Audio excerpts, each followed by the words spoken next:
शरद पवार गटाचे आमदार, शरद पवारांच्या राष्ट्रवादीचे माड्याचे आमदार अभिजित आबा पाटील आपल्या समोर आहेत। आबा, काय सांगाल, मागील निवडणुकीच्या वेळेस सुरू केलेला माडा महोत्सव यंदा देखील होतोय, कसं आयोजन केलंय? माडा महोत्सव कृषी, सांस्कृतिक आणि या माड्याच्या जडणघडणीमध्ये एक नवन तरुणांना, माता माऊलींना एक चांगलं व्यासपीठ उपलब्ध करून देण्याच्या दृष्टीने विठ्ठल प्रतिष्ठान आयोजित माडा महोत्सव यावर्षी 2025 20 नोव्हेंबरला सुरू होतो आहे संध्याकाळी 7 वाजता आणि 23 नोव्हेंबरपर्यंत त्या ठिकाणी घेतला आहे। यावर्षीचं थोडं या तारखामध्ये आम्ही एक वैशिष्ट्य केलं आहे की 20 नोव्हेंबरला गेल्या वर्षी मतदान झालं होतं आणि 23 तारखेला त्या ठिकाणी निवडणुकीचा निकाल लागला होता आणि ह्या दोन्ही चा आम्ही मेळ घातला आहे। यावर्षी खिलार जनावरांचं प्रदर्शन 4 दिवस आनंद शिंदे साहेब असतील, हास्यवीर असतील, फोकसारखा एक प्रबोधनाचा कार्यक्रम असेल, आज हिरो हिरोईन आणि काही यामध्ये समाविष्ट आहे आणि इथं जैविक अजैविक खतं, अवजारं, त्या ठिकाणी वेगवेगळ्या शेती उपयोगी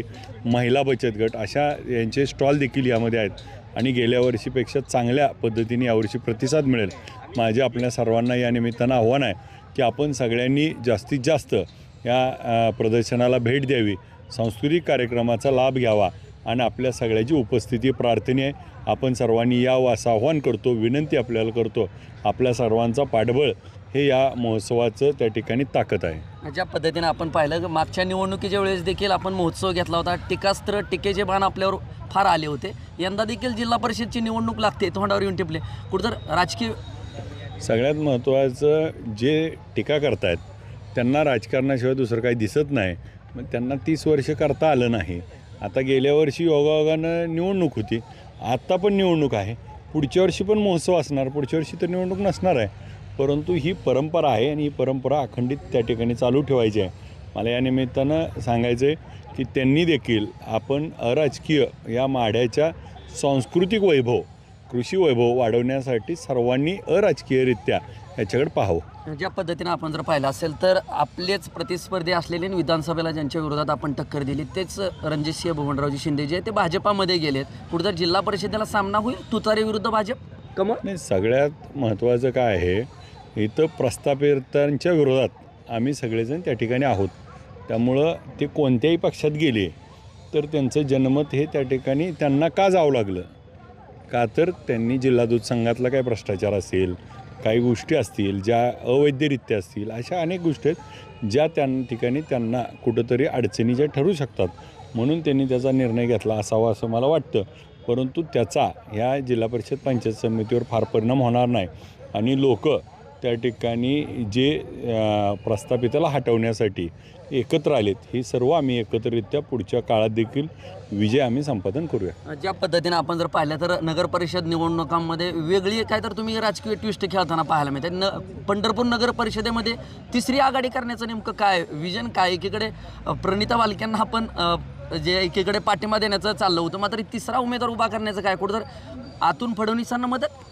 नाही, या सगळ्या गोष्टीची ज्यावेळेस अर्ज काढायची मुदत 23 तारीख आहे त्यावेळेस त्याची सर्वांची उत्तरं मिळतील। बरं, ज्या पद्धतीनं आपण जर पाहिलं असेल तर आबा आज भाजपा प्रवेशासंदर्भातली रांग लागली भाजपा पक्षामध्ये येण्यासाठी। आपण पाहिलं असेल तर मागच्या महिन्यामध्येच जे आहेत रणजितसिंह भुवनराव शिंदे गेले, विक्रमसिंह शिंदे गेले, राजनजी पाटील जे की मूळ तालुक्याचे माजी आमदार आहेत, ज्येष्ठ नेते आहेत, कुठेतरी भाजपमध्ये पक्षप्रवेश करतायत। आज आपण जर पाहिलं तर राज्यातली स्थिती आज माध्यमामध्ये आहे की शिंदे सेनेच्या मंत्र्यांमध्ये आणि कुठेतरी फडणवीसांमध्ये देखील भेट झाली, चर्चा झाली, कुठेतरी त्यांनी देखील तंबी दिली, कुठेतरी तुमचे नेते घेऊ नका, आम्ही आमचे नेते तुम्ही घेऊ नका, अशी चर्चा ही कुठपर्यंत राजकारण चाललं आहे? नाही, सगळ्यात महत्त्वाचं आपण एक गोष्ट बघावी की मागचा काळ आठवला असेल, ज्यावेळेस काँग्रेसचा काळ होता त्यावेळेस काँग्रेसमध्ये जाणारे नेते त्यावेळेस खूप मोठी गर्दी होती, राष्ट्रवादी काँग्रेसमध्ये जाणारी गर्दी होती, मध्ये युतीचा काळ आला त्यावेळी युतीत जाणारी काही लोक होती, युतीमध्ये जाऊन आपण ऐकलं काय काय केलं आहे। परत ज्यावेळेस काँग्रेस सरकार आलं, राष्ट्रवादी झालं, त्यावेळेस राष्ट्रवादी काँग्रेसमध्ये गेली, परत 19ला त्या ठिकाणी 14 ते 19मध्ये भारतीय जनता पार्टीत गेली, परत 2.5 वर्षात सरकार आलं, काही तिकडं गेली, परत ह्यांचं सरकार आलं, इकडं आली। ही येणारी जाणारी गोष्टी असतातच, ह्या त्यांच्या सोयी नसतात, परंतु लोक त्या ठिकाणी एक आत्ता जर बघितलं आजच्या ह्या जाण्या येण्यानं माझ्या नागरिकाच्या समस्या नेमक्या सुटणार काय आहेत ह्याच्यावरती याचा विचार होणं आणि यांना काहीतरी त्यातून लोकांना अपेक्षित असणारा विकासाला गती देणं हे खूप महत्त्वाचं आहे.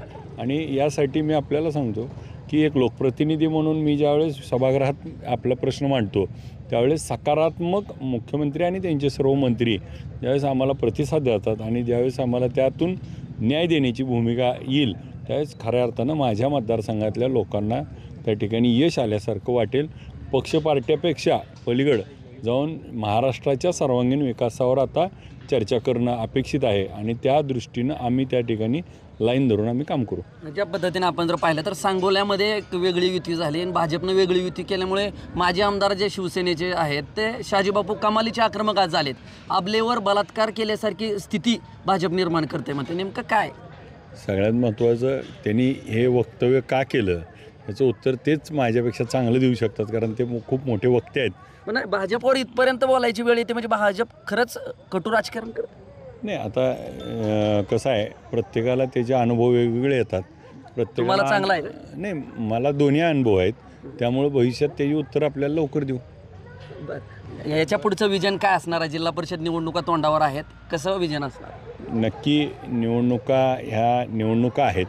निवडणुकीमध्ये ताकदीनं लढलं पाहिजे आणि ही निवडणूक येणारी माझ्या सहकार्याने ज्यांनी मला माढा मतदारसंघामध्ये आमदार म्हणून त्या ठिकाणी संधी दिली त्या सगळ्यांची ही निवडणूक आहे आणि त्या निवडणुकीला त्यांना आपण पाठीशी राहणं आणि त्यांना निवडून आणणं हाच आमचा त्या ठिकाणी मुख्य हेतू असेल आणि त्यांना निवडून आणण्यासाठी आम्ही सर्व बाबतीतमध्ये त्यांच्यासोबत असू. कमळाचा इफेक्ट होणार नाही मतदारसंघात?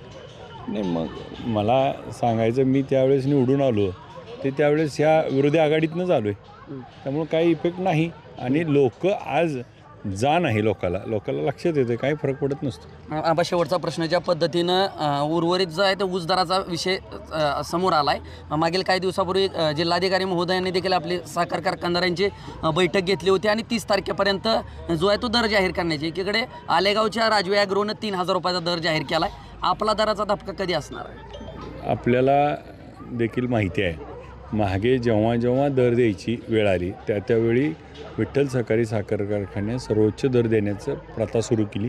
तीच प्रथा जी औदुंबरांनी घालून दिलेला विचार आहे तोच आम्ही पुढच्या काळात देखील करू. आता यासाठी संचालक मंडळाची बैठक होती.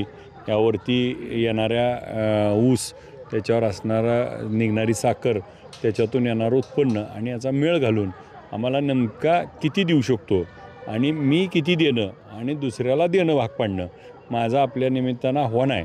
मी मागच्या वेळेस पण बोललो की विठ्ठल सहकारी साखर कारखान्यानं 3003 रुपये दिला आहे आणि ज्यांनी 1 रुपये जास्त म्हणत होती त्यांनी 2900 दिला आहे. त्याच्यामुळं त्यांनी आधी त्यांचा दर द्यावा मागच्या वर्षीचा ज्यांनी बोलले होते स्पर्धेमध्ये त्यांनी द्यावा आणि मग पुढच्या गोष्टी कराव्या आणि जिल्ह्यामध्ये स्पर्धा लावायचं काम विठ्ठल सहकारी साखर कारखान्याने केलं.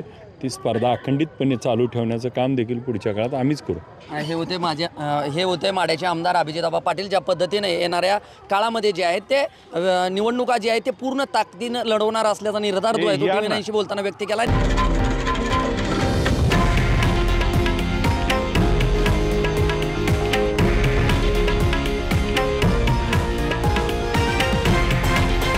हे आहे देशातील नंबर 1 न्यूज नेटवर्क आणि आपण पाहत आहात TV9 मराठी, एकमेव.